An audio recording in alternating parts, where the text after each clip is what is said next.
well as company secretaries from the listed companies and potential issuers from 8 a.m. to 11 a.m. at Katonga Hall within Serena Motel itself.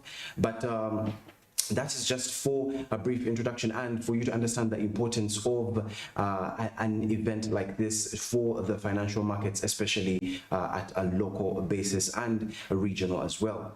But just after this, I would like to pass over to Anthony Sebale, who is in that place right now to give us just some information on what is going on within the area as we speak.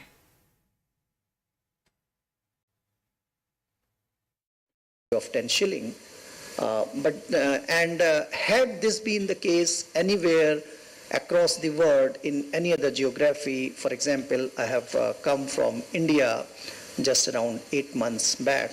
So had it been a case in any other market, the shareholders' wealth would have doubled or tripled, if not quadrupled or more, because the investors perceive that yes, this is the company which shares the wealth of the company with its shareholders. So shareholders are getting a decent return. Then there is an estimated value of shares. The pricing theory says that the present price of anything is nothing but the discounted present value of the cash flows, all future cash flows. And when there is a track record that every few years Bank of Baroda is giving bonus shares, every year it is giving dividends. That too, last year we paid 100% dividend. Before that also 100% dividend. So whatever number of shares you are having, that face value is coming back as dividend.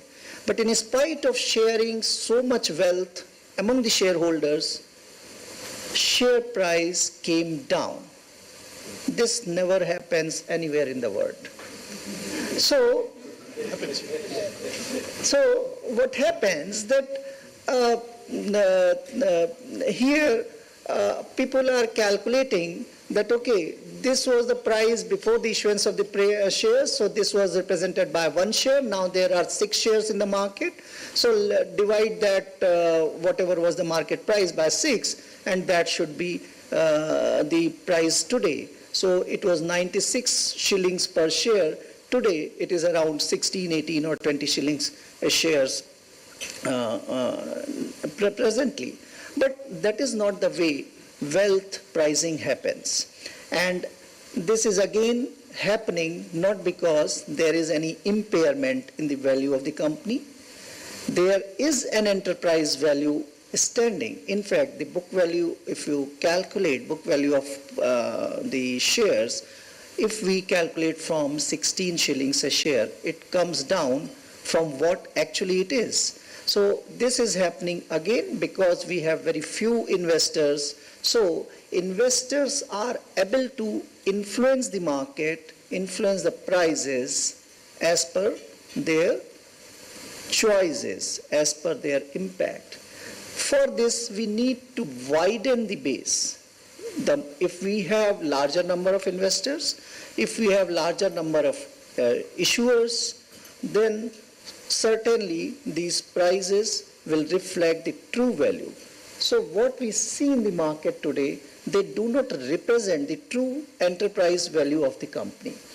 And here, there is a big opportunity to work together, to collaborate through all the participants and the stakeholders, right from regulator to stock exchange to the issuers, the investors, and our intermediaries like Robert's company who are into dissemination and advisory to the investors.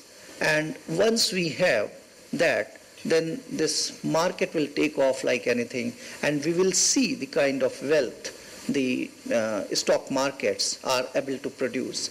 And they not only produce the wealth for the shareholders, they also produce an ecosystem where the market, the entrepreneurs are able to generate capital out of this market for being deployed in the big infra opportunity. My colleague just mentioned that yes, this country needs a lot of big investments, big capital investments for the road, for the telecom, for the electricity, and so on and so forth. And for that, the capital part will come only we have this ecosystem which has matured.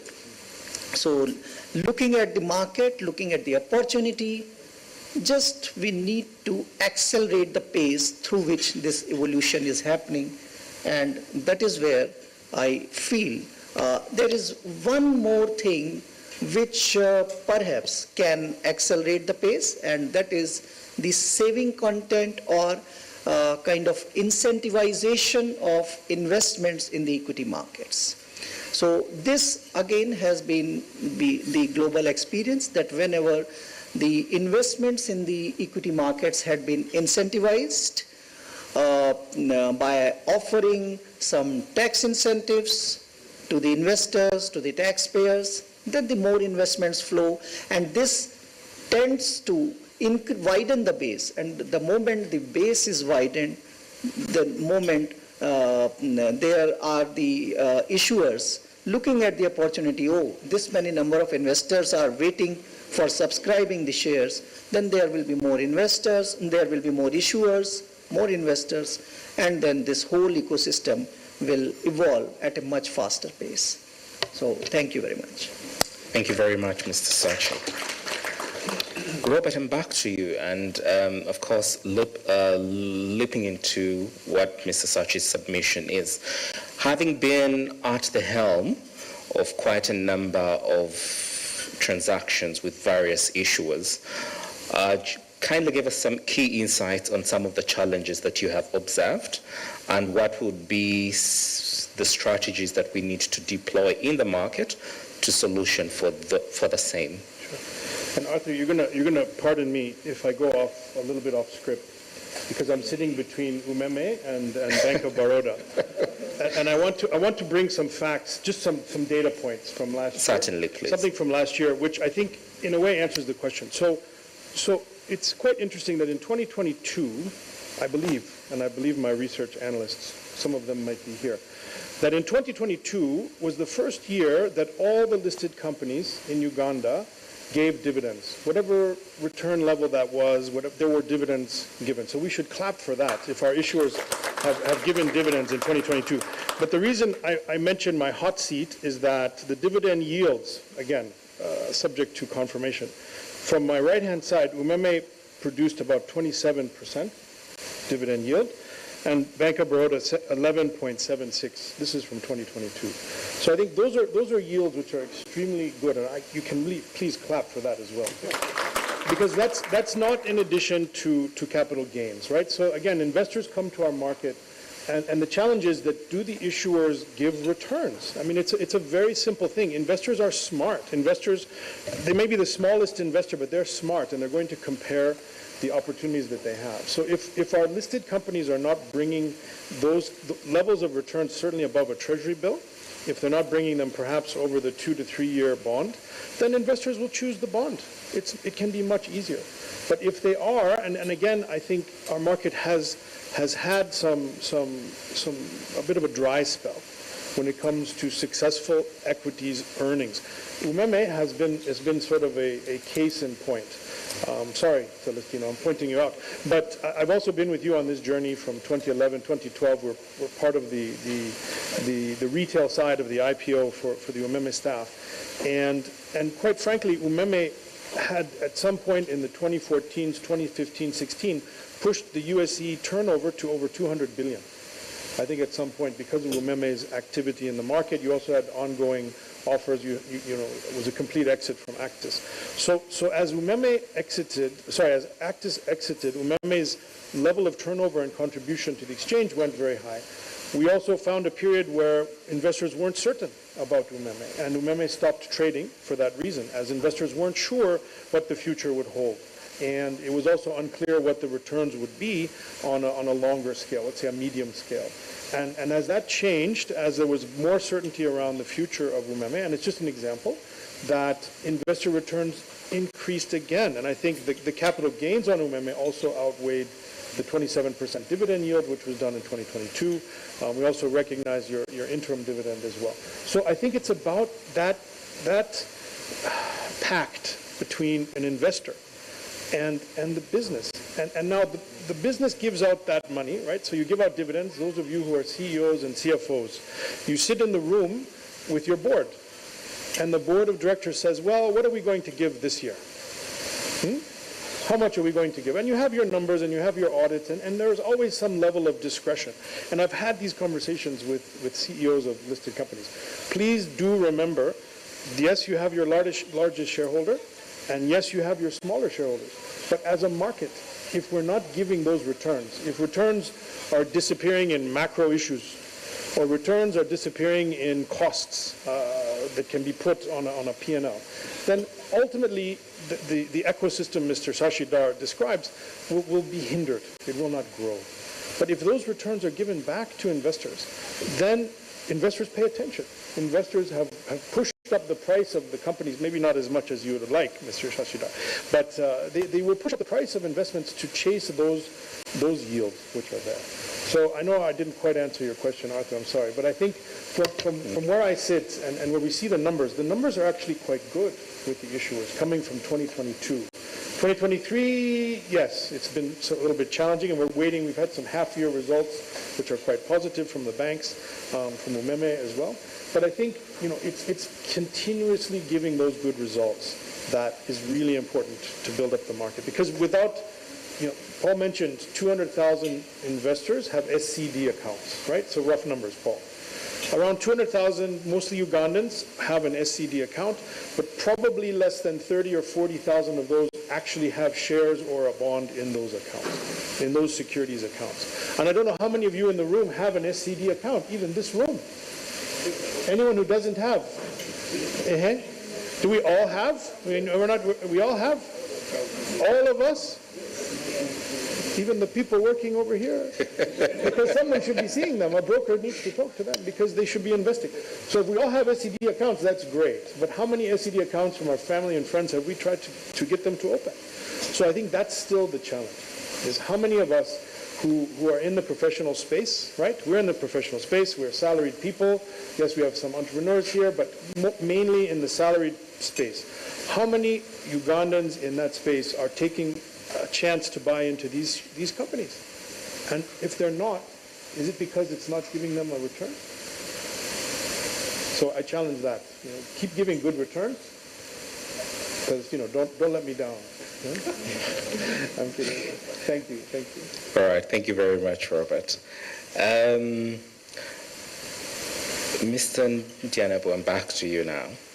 So we've seen that the most successful companies have undergone certain disruptions and challenges. And of course, in so they've actually pivoted on the top. So we just wanted to have a snip into how Vision Group has handled some of the disruptions and challenges along its entire supply chain, and how you've ensured resilience through the number of years while you're trying to maneuver yourself back to the top. Thank you. Thank you. We've definitely had our challenges. Even right now, we have challenges. Many of you may have seen our results. That's a serious challenge, and we've had these before as well. One of the first ones is that you must keep on the governance aspects, so that you, at least on that point, you should not be wanting at all at any one time. But that's not enough to deliver you to overcome all the challenges. Now, I think Keith talked about diversification, diversifying your portfolio. It's been one of the biggest ones. For example, during COVID, one of the things that helped us was our ability, because we were able to print materials for the runners, and that was big for us. If we didn't do that, for example, during COVID, I think it would have been a very different story. So that diversification, of course, we are still mainly in the media space, but different products in the media space. We have the print, the electronic media, but deep into the electronic media. And we know that many people have changed. The consumer habits have changed. So 10 years ago, almost everyone here would be reading a physical newspaper. I know a number of the people in here are not reading physical newspapers. I don't want to take a poll at this time, but I know I've had private discussions. But the bigger challenge, of course, in that media space is that many people feel they can take news that comes along the way. If there is a long time ago, if I were to give an example, the biggest selling stories were like a cabinet reshuffle. That would be the following day, that would be the biggest sale of the day. But now you have a cabinet reshuffle, and it's available on WhatsApp everywhere. But of course, there is still the important aspect. I'm sure you've seen cabinet reshuffles that are fake.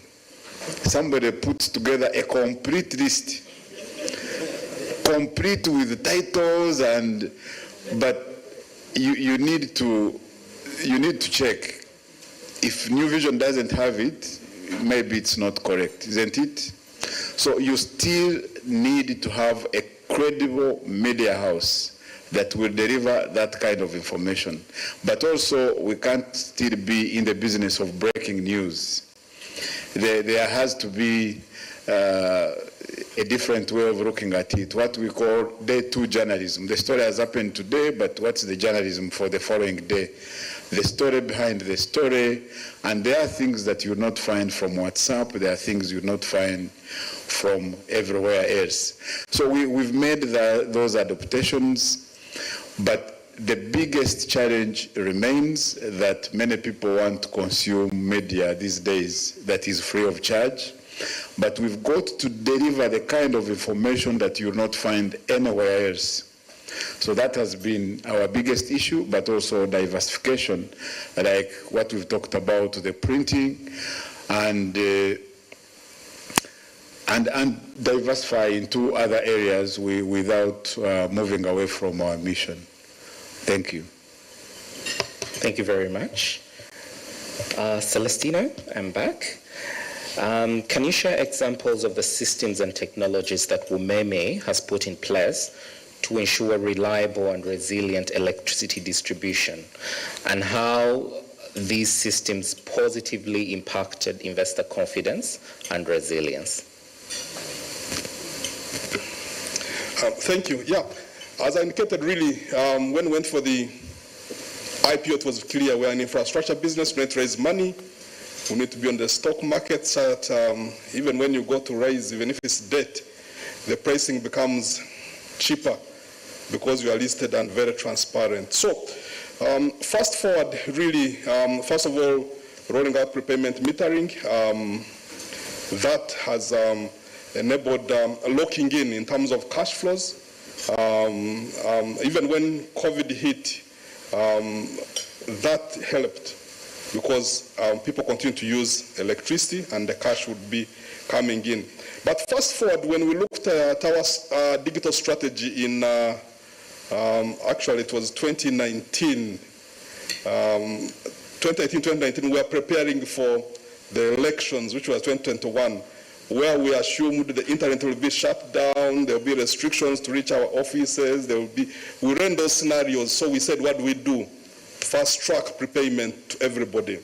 Put in automated meter reading for large customers. Get off the internet. Use the old telephone line, copper wire, to reach our systems in offices. We got off, Google was our mails provider. We went on premise. We rolled out SAP, ERP, to ensure that we can continue working remotely, even if there are all these restrictions and assuming there is chaos. And God behold, all those systems came into play when COVID hit, in that we continue to operate. We had introduced SCADA, which operates the network. You can switch off any line remotely. We continue to bill customers, send their bills electronically. Even people are given rights to their homes and so on. So technology really has helped us to reassure investors, because they are looking and saying, as a utility, your most important number is, what are your revenues? Are you reducing losses? Are you collecting the cash? Are you continuing to provide the service? Because those fundamentals drive the bottom line. The other important thing they look at, given our business model, is around investments in the network. Fast forward, when COVID hit, I recall I attended one event. There was this professor, former chairman of European Investment Bank. And this is also very important for us as issuers on continuous investor relations and foresight. He said, as executives, you are seated in this room, we are all locked down because of COVID. The global economy is locked down, there's no movement. The real effects of COVID will come 3 years from now. Your shareholders will be waiting. They will not take the excuse of COVID as an excuse. You are paid to think ahead. So he ran a scenario saying the markets will open up, supply chains will be constrained, inflation will go up, the central banks will pull the trigger, raise rates, financing is going to be very expensive. And when I look at where we are now as a country, as the world, notwithstanding what's happening in Russia, what's happening in Gaza, exactly that scenario has played out. Financing is very expensive. Shareholders are now, and to Robert's point, asking, are you looking after your suppliers, your staff, your debt financiers, your taxman? And us as shareholders, we are also suffering, feeling the same pain. You are putting us aside. They are asking those questions. So the investments we again raised and invested during COVID has also helped us to continue pushing on to ensure that the network remains robust while leveraging technology. Thank you very much. So as we wrap up, Robert, this is our last question, and it's geared to you. So we've started seeing a significant shift in technology, change within the market. And in so doing, we've seen quite a number of investors and players coming into the market to request for more enhanced modes of transactability and how, to drive the market. Specifically, what would you advise for yourself as Crested Capital and other intermediaries in the room and out of the room in terms of embracing these particular changes? Sure, Arthur. I don't know if you saw my notes before today, but it's one of the things I wanted to talk about is direct market access.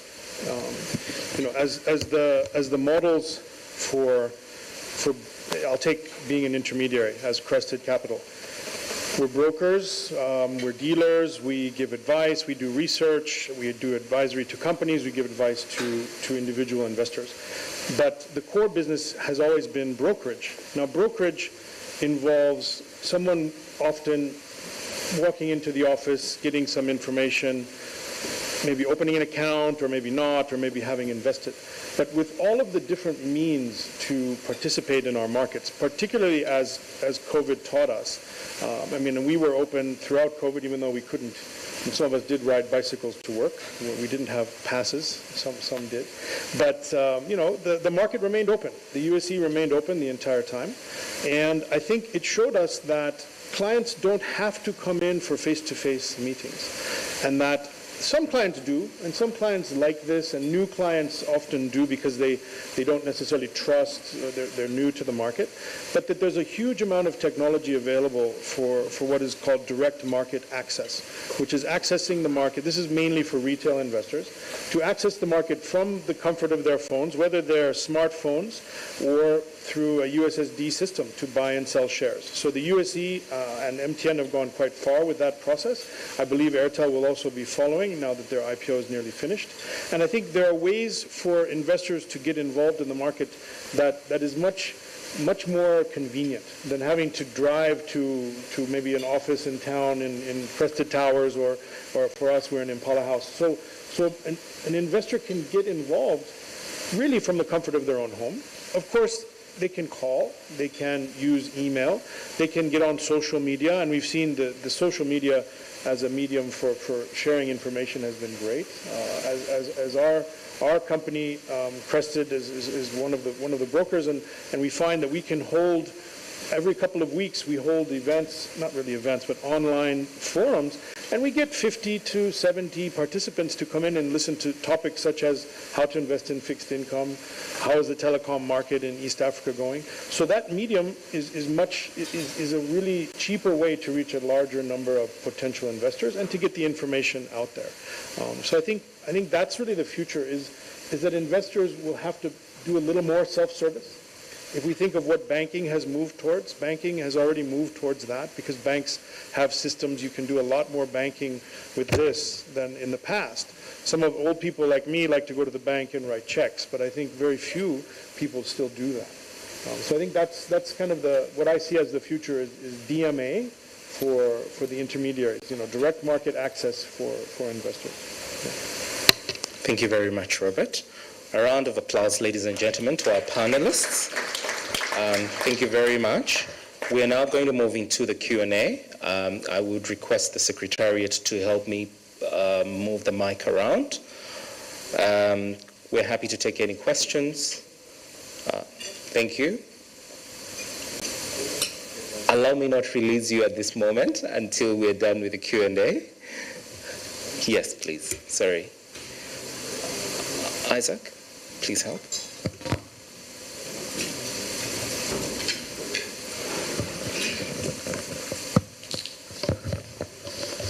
Yes, thank you very much. Thank you to our panelists, Mr. Baldwin, Celestino, Sarge. Thank you, SE. Thank you for this opportunity. My name is Anthony Sebale. I'm a media personality. I'm a TV presenter, particularly for Smart24 TV, a channel interested in business and for financial markets. We dedicate at least 1.5 hours every day to do market analysis, to do very many discussions on different topics in financial markets, and particularly the Ugandan market. Now, my question, unfortunately, Mr. Keith has left, but still it would apply to the panelists as well. One of the challenges we are facing is a very small local investor base. Very few local investors in our markets have been able to actually open accounts and trade. But unfortunately, media, which is one of the key resources for information dissemination, hasn't been given enough attention when it comes to financial markets. I can say that panel right there, if I could have it on TV at least once a month, it would be enough to convince a couple of investors who are having questions on what it is like to invest. Because every day what I try to actually break down is, you can buy a share. It doesn't matter if you're a farmer, it doesn't matter if you're earning this much, but the question still remains on the heads of many Ugandans. What is a share? I don't understand these things. What are you talking about when you say financial statements? They don't understand. And when someone like Mr. Keith comes on TV, they listen because they know he's the regulator, right?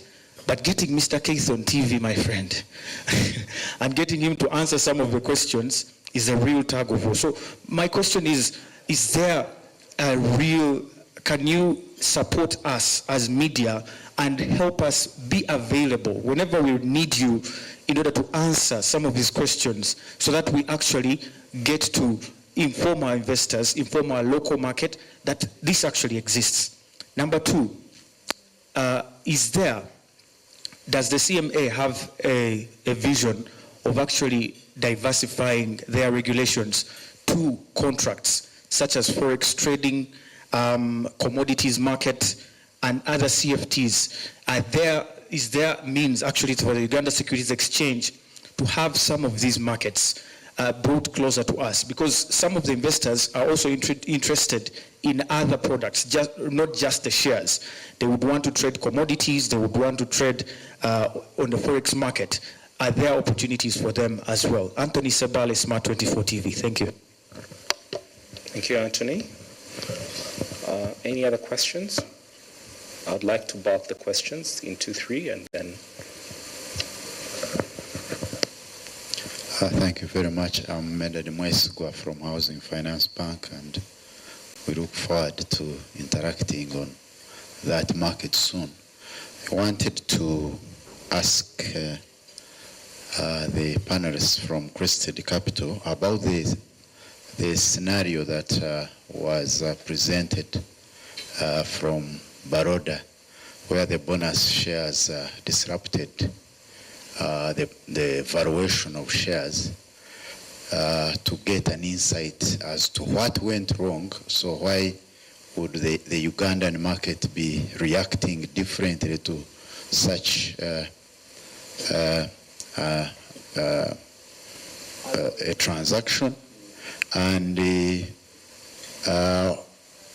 how the other listed companies are preventing such scenarios? Thank you very much.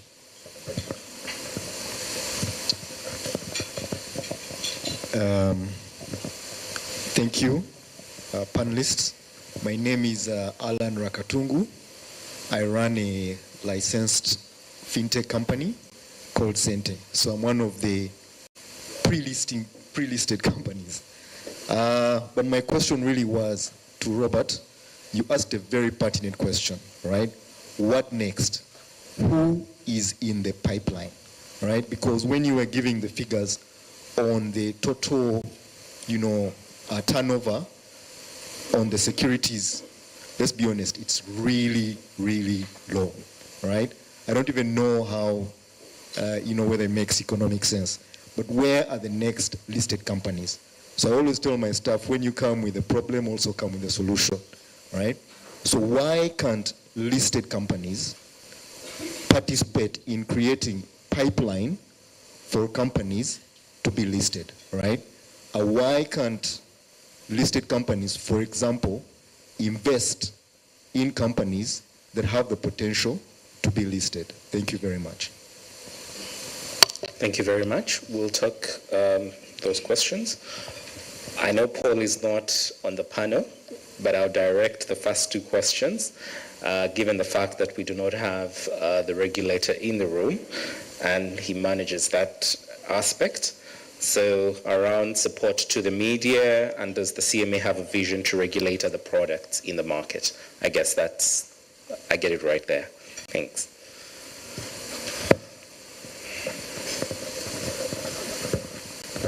Thank you. Just quick comments. I can't really speak on behalf of the authority because I don't have that authority. But just to speak about the media and really the impact that the exchange and the capital market should be taking to ensure there's more information. We, I think, and my team have tried to support this initiative with Smart TV. However, I think we can do better, especially as a market. Getting these panelists, so CEOs, CFOs, is a conversation we've had, but getting availability to actually speak and what to speak to becomes a bit of a complex conversation. I think I should have started this conversation by saying past performance does not signify future performance, and I can speak. In other words, you have to put so many disclaimers in the comments you make and how investors are able to take advantage of this information. So our legal teams on one front will say you're not allowed to say anything, you're not the CEO, you're not the CFO, you can't speak about the market. On the other front, everybody wants to know more about the markets. Amanda here knows when we are speaking to the investor relations, what can we do more? With a nascent market like this, we really need to come together and take advantage of such opportunities. We as the market have no objection with investor relations, CFOs, going to speak about the business they do, because that's the education that's required. The disclaimers, I think, are quite clear as long as you're not giving material information that is not public, which can be a very difficult aspect to judge and put out there. So that is one of the challenges. But I will speak to Keith and his team, and we'll see how to support the media on growth.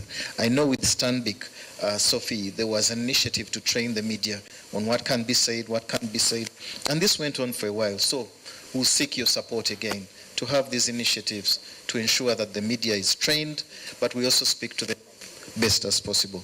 The facts behind the figures is something we carry out, and we really encourage the listed companies to continue having these engagements with the market. I think the bigger conversation is again around the pension funds, the SACCOs. How do we engage the medium-term investors? These are the drivers. If everybody knows that they are participating and there's return, they better communicate their investment strategies and stories. But we've not seen a lot of conversation on that front, which I believe is something that would go to great lengths to improve the communication. About Forex markets, I can't speak about that, but I'll speak about the commodities market because we've got a license from the Capital Markets Authority. We incorporated a subsidiary, the USC Commodities Exchange. We finished a pilot, and we are now currently trying to admit warehouses that meet the criteria to trade those new securities. It's a complicated market, has a lot of structural issues that need to be addressed, not only at government, but at the backward integration to get the grains in and securitize. As far as the exchange is concerned, we've got all the aspects, the enabling environment, technology, etc., people, and we are currently trying to partner with the right warehouses to bring on board. It's a longer than expected conversation. We started this in 2018, the impact of COVID, among others. But we will get there, and we do believe that we have a plan that within the next 18 months, we should have traded between $20 million to $50 million worth of grain. The issue is how to get the quality grain in, because the two, I would say, projects we run, all the grain that came into the warehouses was not fit for human consumption. The aspects we've seen with government dealing with UNBS is a very positive step, and we believe as partners in our project, we will be able to drive that growth. So there are opportunities around that, but we'll ask you to bear with us, and we will address the commodities, and they will be available to trade on the exchange. Question 2, I think, was directed to Robert. I'll ask that Robert takes it on. Thank you. Okay, thank you very much, Paul.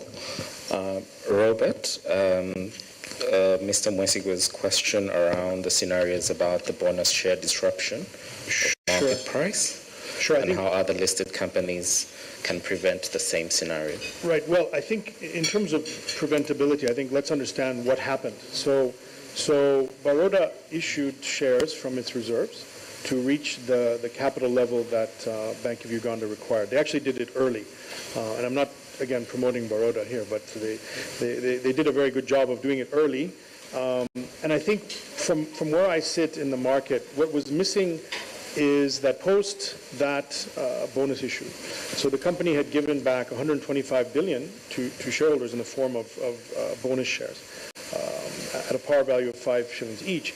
And the division from, prior to the bonus issue, when there was, I think it was 25 million shares, and after the bonus issue there's 150 million shares, if I have the number right, the 5 times. The share price divided by the total number of shares, and then didn't move up. And I think that's what Mr. MD has mentioned as unusual.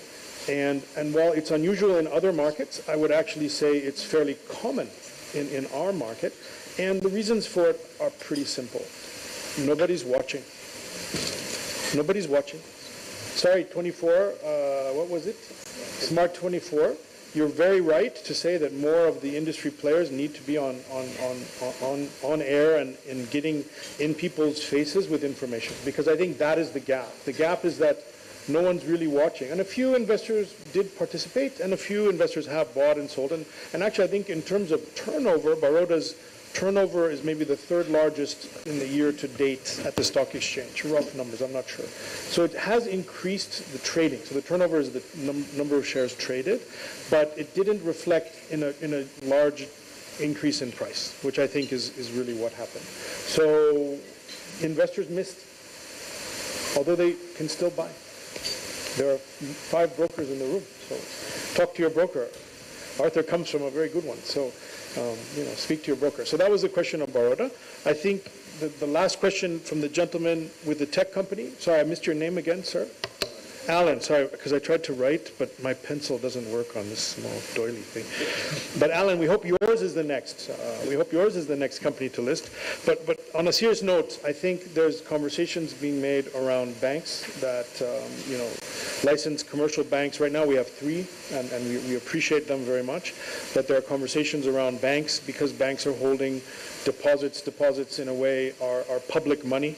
And that the governance around what a listed bank would have to do, because these banks obviously incur costs to be listed. They also have a level of transparency, which is in their own business model, but that there could be conversations around some additional banks.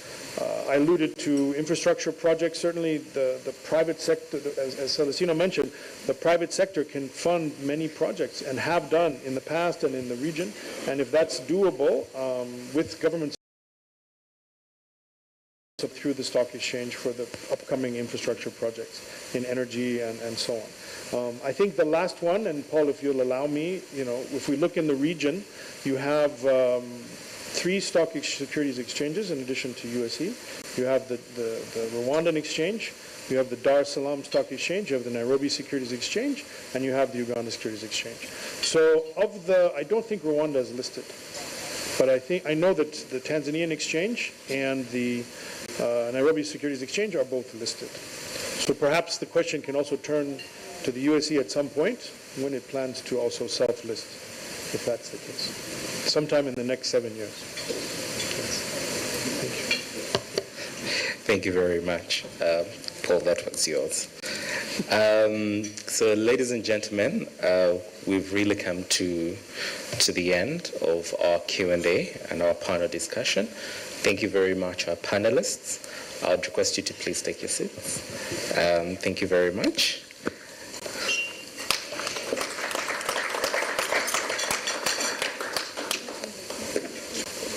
Okay. All right. We're just right on time, so we'll move to the next piece of our program, which will be the remarks from our partners. The Uganda Securities Exchange has quite a number of partners, but it's just a few that were kindly requested to make a few remarks. We'll be hearing from Stanbic Holdings Uganda Limited, represented by Ms. Sophia Chak. CIPLA will be represented by the CFO, Mr. Kakoza Frederick, and MTN Uganda by its Senior Manager Investor Relations, Mrs. Amanda Bossa Raboni. Sophie, I don't know if a mic should be, or you'll be able to come to the podium. Okay.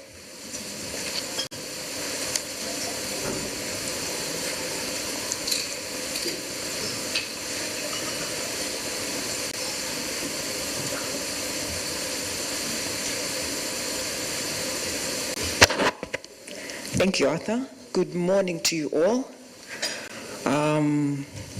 I'm representing our CEO today. He was not well this morning, but it's an honor because this is an area of my passion. Investments specifically, but also capital markets. I thought our panel was released so early. There's a question I had. I knew it would bounce back to me, but it would be a good question for us to discuss. I can still mention it, Paul.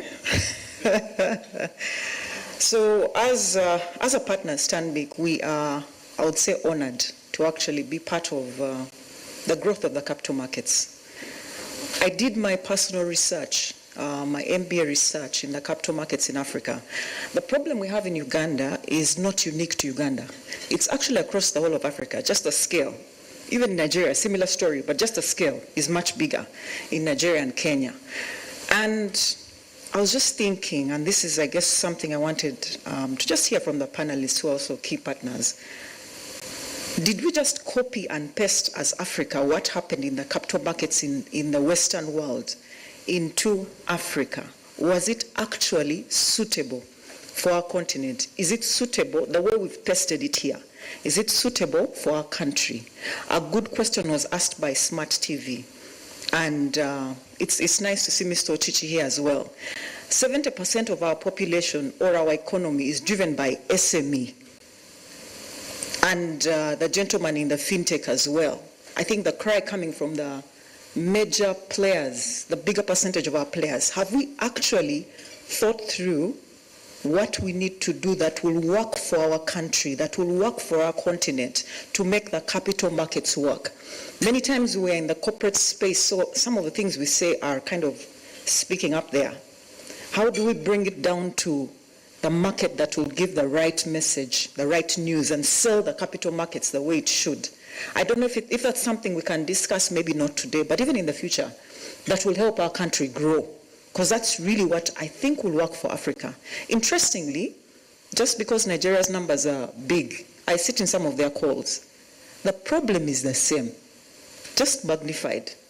So let me not digress. I'm not one of the panelists, but I think it's something we can think about. But on behalf of Stanbic, we just want to say thank you for inviting us and for asking us to partner with the USE. We are definitely happy. Our purpose is to drive Uganda's growth. I know it can sometimes sound cliche, but what does that actually mean? It's actually participating in these events, like Paul said, partnering with the USE to ensure that we actually disseminate the information that will help our country grow. If we think about Uganda today, what we need is not necessarily money from the financial markets, because it's very short term, 7, 10 years, at the max 15. If you look at our bonds are maximum of 20 years. If you think about where Uganda needs to go, we need 40-year money to put the right infrastructure, like the CEO of Umeme said. So which place is that? That's the capital markets.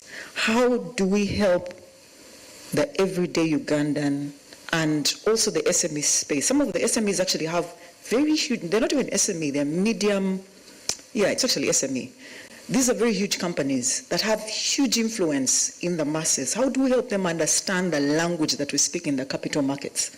These are the guys that will actually project the capital markets and help us to develop as a country. So for us as Stanbic, what we'll do is continue to partner with the USE to provide the awareness, but also, like Paul said, the training of the media team. We didn't do that last year. I like the theme, harnessing disruptions and making and embracing new opportunities.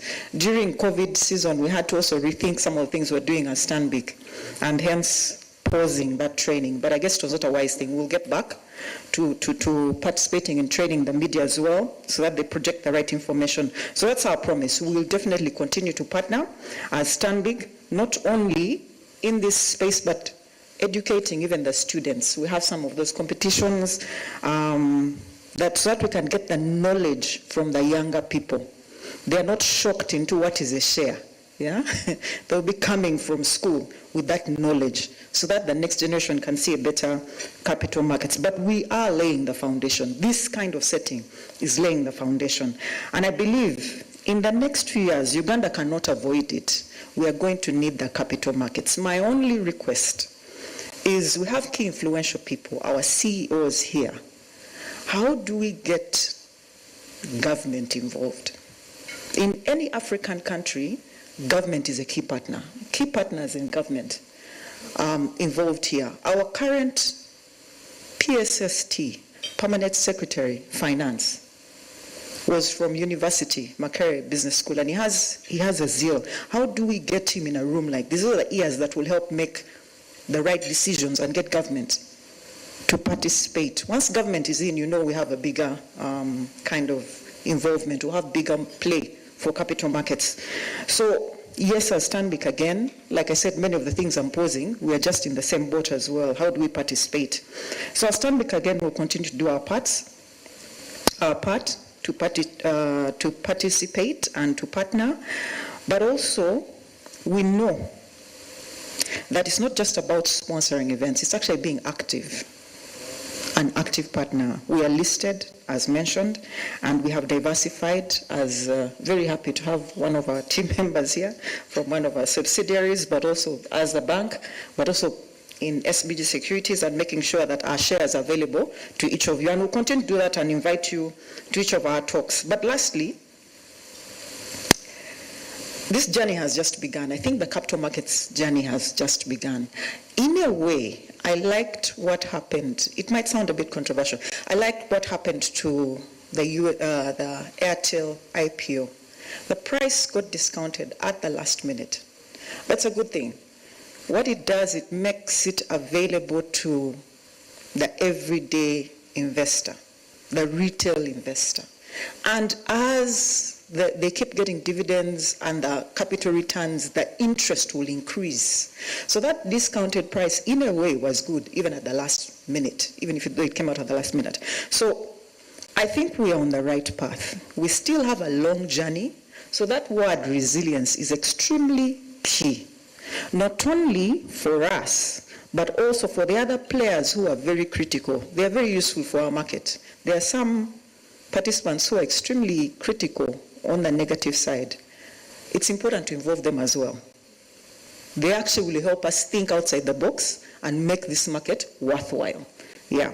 So just to say thank you. We have a long journey ahead of us, but we are ready to partner with the USC and CMA and all the other players to ensure that this market gets to where it needs to be. Because Uganda, we need it. Not just Uganda, Africa, we need this market if we're going to develop. So thank you very much and have a good day.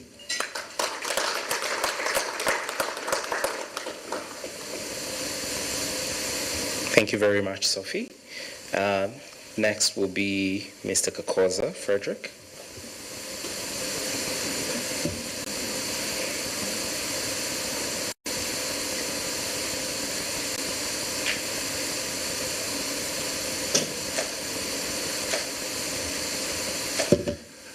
Good morning, CEOs, company secretaries, and fellow CFOs. As part of sponsors of this remarkable event, we are thrilled to be part of this gathering that celebrates the Investor Week. At Quality Chemicals, we believe in always being able to enhance our resilience to disruptions in the economic environment. In the economic environment, exchange rates keep changing. The interest rates change without warning, and there have been several disruptions in the supply chain logistics as a result of geopolitical changes. At CIPLA, we are dedicated to play our part in returning acceptable value to the shareholders by minimizing the impact of these risks. Our partnership to this event reflects our deep commitment in supporting initiatives that USE has put in place. We are grateful for this opportunity to be here today and extend our heartfelt thanks to USE for putting this together and inviting us to be part of this useful event. We are eager to engage, network, and learn from all of you that have gathered here. Thank you for allowing us to be part of this incredible journey. Let's continue to collaborate and create meaningful impact together. Thank you very much.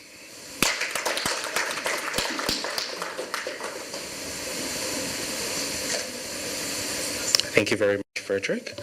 Amanda from MTN, Uganda.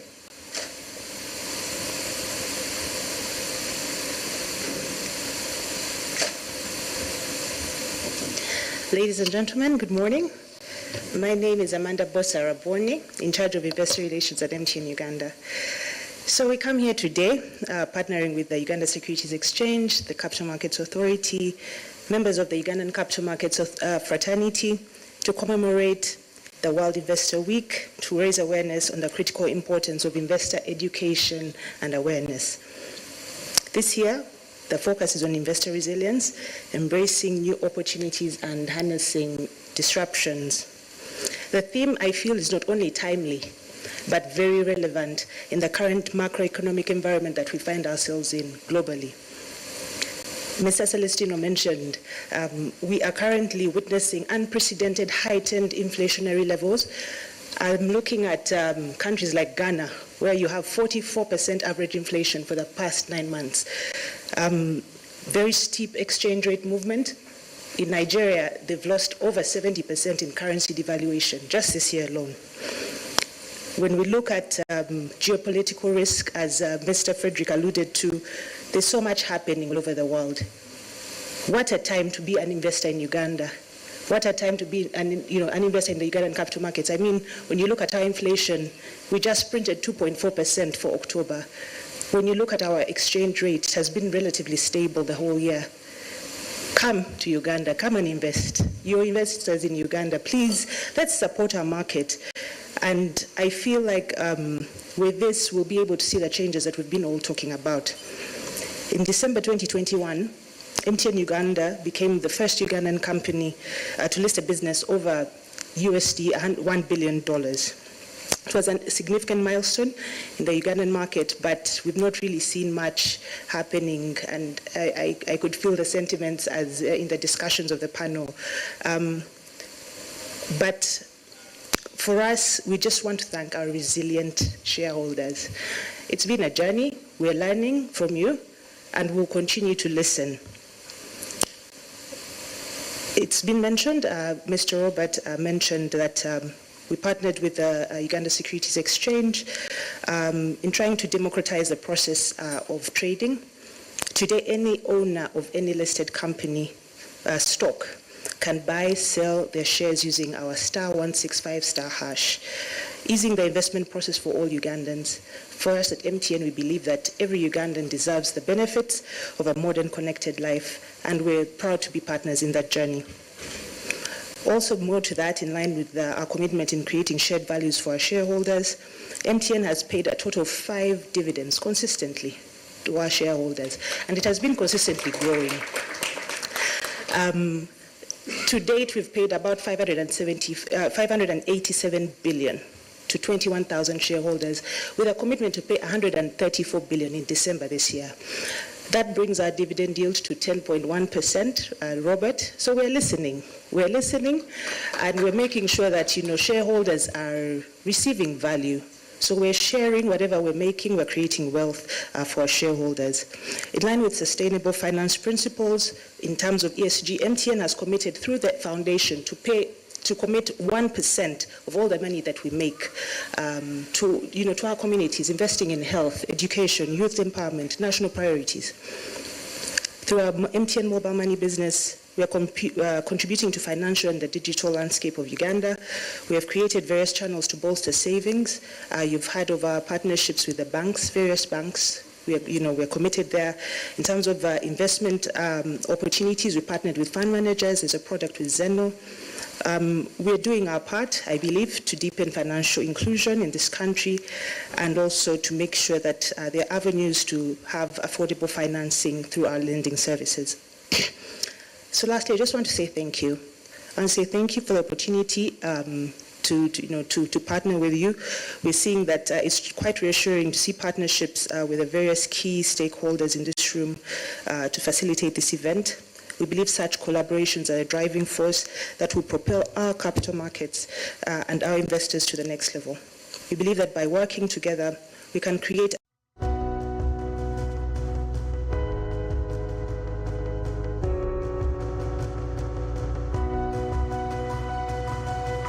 Smart24, driving business. Cooking oil like no other makes your meal so sweet and scrumptious. The taste of Uganda, yeah, the taste of Uganda,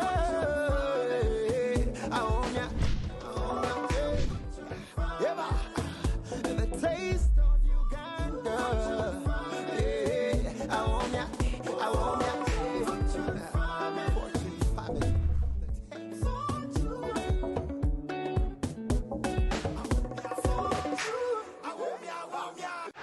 It's the Premier League, all on DSTV.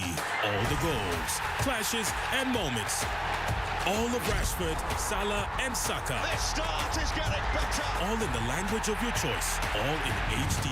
Available on all these bouquets to choose from. To watch on all these devices. Get DSTV with an HD decoder plus installation and 1 month family for 89,000 Ugandan shillings. It's the Premier League, all on DSTV.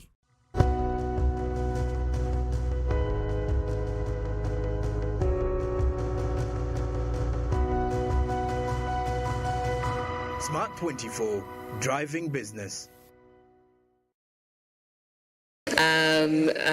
With that said, I really just want to appreciate everyone who has taken the time to attend this event.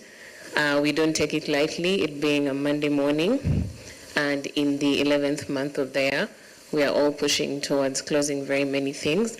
But thank you all for honoring our invitation, for the panelists, for the sponsors, for everyone who is in this room, even the journalists, even the photography. We appreciate all of you. Thank you so much. And we continue to look forward to more engagements, but also to picking up on so many of those recommendations. Thank you very much and have a blessed week.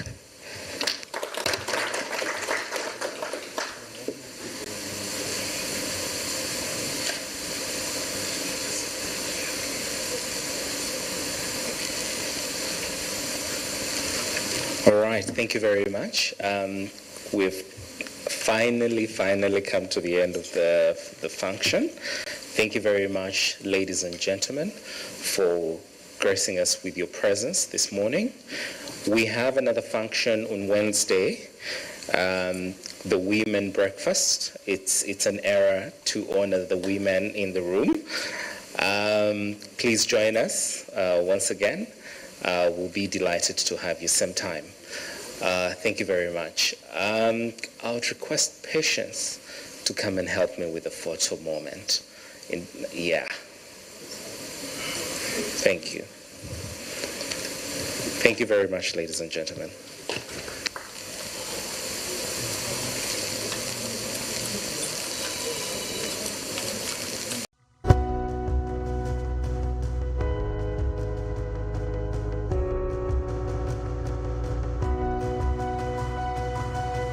Smart24, driving business.